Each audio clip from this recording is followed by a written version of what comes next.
PA নিউজৰ সমূহ দৰ্শকক স্বাগতম জনাই ষ্টুডিঅ'ত মই জনক দাস। তিনিখন কৃষি আইন বিৰোধিতা কৰি চিৰাঙত কংগ্ৰেছ দলে বুধবাৰে সন্ধিয়া জোৰ সমদল কাৰ্যসূচী ৰূপায়ণ কৰে। জিলাখনৰ আলোকখুন্দা ২ নং গড়াইমাৰীত প্ৰতিবাদী জোৰ সমদল উলিয়ালে কংগ্ৰেছ দলে। প্ৰতিবাদকাৰীসকলে চৰকাৰ বিৰোধী বিভিন্ন শ্লোগানেৰে পৰিৱেশ উত্তাল কৰি তোলে। যুৱ কংগ্ৰেছ জিন্দাবাদ, কৃষক বিৰোধী কলা আইন, কৃষক বিৰোধী কলা আইন বাতিল কৰক, কৃষক বিৰোধী কলা আইন বাতিল কৰক।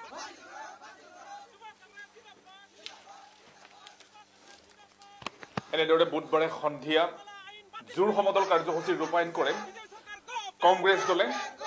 চিৰাঙৰ আলোকখুন্দা ২ নং গড়াইমাৰীত প্ৰতিবাদী জোৰ সমদল উলিয়াই কংগ্ৰেছ দলে। কৃষি আইন বিৰোধিতা কৰি এনেদৰে ৰাজপথত জোৰ সমদল বাহিৰ কৰি চৰকাৰ বিৰোধী বিভিন্ন শ্লোগানেৰে পৰিৱেশ উত্তাল কৰি তোলে কংগ্ৰেছ কৰ্মীসকলে। এই সমদলত অংশগ্ৰহণ কৰে অসম যুৱ কংগ্ৰেছৰ সাধাৰণ সম্পাদিকা নাজিমা খাতুন, চিৰাং জিলাৰ যুৱ কংগ্ৰেছৰ সভাপতি নাছিৰ উদ্দিন খানে। এনেদৰে তিনিখন কৃষি আইন বিৰোধিতা কৰি দেশৰ বিভিন্ন প্ৰান্তত বৰ্তমানেও প্ৰতিবাদী কাৰ্যসূচী গ্ৰহণ কৰিছে একাংশ কৃষক তথা বিৰোধী দলে।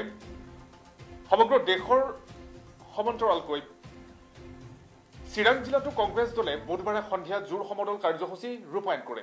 জিলাখনৰ আলোকখুন্দা ২ নং গড়াইমাৰীত প্ৰতিবাদী জোৰ সমদল উলিয়াই কংগ্ৰেছ দলে। প্ৰতিবাদকাৰীসকলে চৰকাৰ বিৰোধী বিভিন্ন শ্লোগানেৰে পৰিৱেশ উত্তাল কৰি তোলে।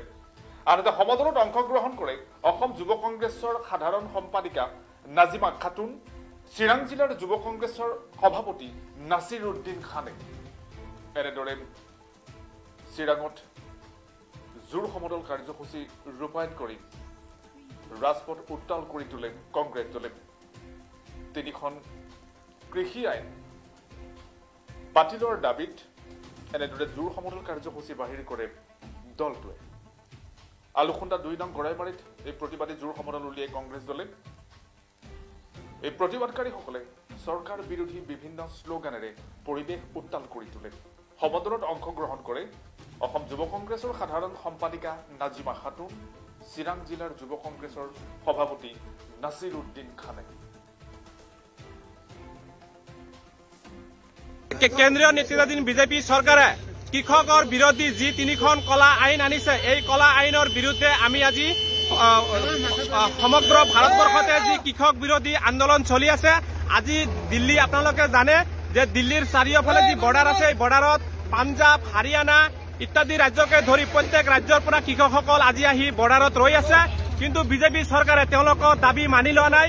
সেই অনুসাৰে আমাৰ সৰ্বভাৰতীয় যুৱ কংগ্ৰেছৰ নিৰ্দেশ মৰ্মে আজি আমি চিৰাং জিলা যুৱ কংগ্ৰেছেও এই কৃষক বিৰোধী আন্দোলনৰ লগত আমি সহযোগিতা কৰি আমিও আজি এই প্ৰতিবাদৰ লগত আমি যোগ দিছো।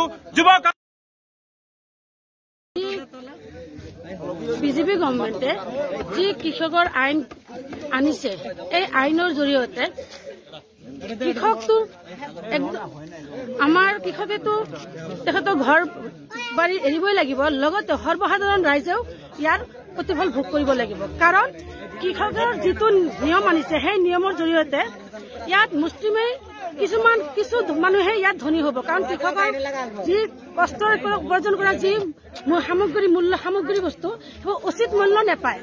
কাৰণ আজি যিটো ধানৰ বা ঘেঁহুৰ বা ঘেঁহুৰ দাম উচিত মূল্য যিটো হয় 16,000 টকা মন, 1500 টকা মন, কিন্তু সেইটো কৃষকে এই আইন যদি আনে ইয়াত একদম কম মূল্যত তেখেতে দিবলৈ বাধ্য কৰাব। কাৰণ তেতিয়া তেখেতে ক'ব ইয়াত কিছু অজুহাত ওলাব, যি অজুহাতে কৃষকৰ ধন, এই কষ্টৰ উপাৰ্জন কৰা ধন তেখেতে কম মূল্যত লৈ যাব। আৰু ইয়াৰ জৰিয়তে আপোনালোকে দেখিছে যে যোৱা আজি ৪-৫ বছৰে যি আদানী আৰু আম্বানীয়ে যি জিঅ' চিম ওলাইছিল, তেতিয়া কিন্তু চিমটো আমাক কিনিছিলে, ফ্ৰী দিছিলে।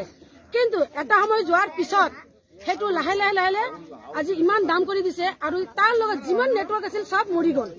ঠিক তদ্ৰুপ একেধৰণৰে কৃষক আইনত তেনেকুৱা কৰি আছে, যি NSPৰ জৰিয়তে তেখেতে যি ডাঙৰ গোডাউন বনাই আছে, সেই গোডাউনবোৰ কিহৰ কাৰণে বনাই আছে? কৃষকৰ এই বস্তুবিলাক কম দামত লৈ তেখেতে ভৰ্তি কৰি ৰাখিব, তাৰপিছত তাত দাম বঢ়াই দি আমাক সৰ্বসাধাৰণ ৰাইজে বেছি দামত কিনি খাব লাগিব। সেইকাৰণে এই আইন আমি নামানো। আমি কৃষকৰ লগত আছো। আমি যিমানেই হওক আমি ইয়াত প্ৰতিবাদ কৰি যাম। আমি এই কৃষক বিৰোধী আইন নামানো নিশ্চয়, কাৰণ তেখেতে যি ডাঙৰ ডাঙৰ গোডাউন বনাই আছে, এই গোডাউনবিলাক কিহৰ কাৰণে বনাই আছে? তেখেতে যিবোৰ সৰু সৰু যিবিলাক বজাৰ আছে, যিবিলাক ডাঙৰ ডাঙৰ পাইকাৰী মূল্যত বজাৰ থাকিব, মন্দিৰ থাকিব, সেই মন্দিৰবিলাক নোহোৱা কৰি আছে। মানুহৰ ঘৰে ঘৰে যাব, মানুহক যিটো দাম চৰকাৰে ধাৰ্য কৰিব সেই ধাৰ্য নিদিব। তাতকে কম অজুহাত দেখুৱাব, যে এইটো ভাল হোৱা নাই, এইটো বেয়া হৈছে, অজুহাত দেখুৱাই কম দামত বস্তুখিনি ল'ব। লৈ তেখেতে বেছি দামত লাষ্টত আমাক ৰাইজক এইবিলাক মোকলাই দিব। তেতিয়া আমি ৰাইজে বেছি দামত কিনি খাব লাগিব। তাৰ আপুনি উদাহৰণ, আজি মিঠাতেল আমি কিমান দামত কিনি খাব লাগে, আলু আমি কিমান দামত কিনি খাব লাগে, পিঁয়াজ আমি কিমান দামত কিনি খাব লাগে, কিন্তু তাৰ অৰিজিনেল মূল্য আপুনি চাব যায় কিমান আদানী আৰু আম্বানীয়ে হ'ব।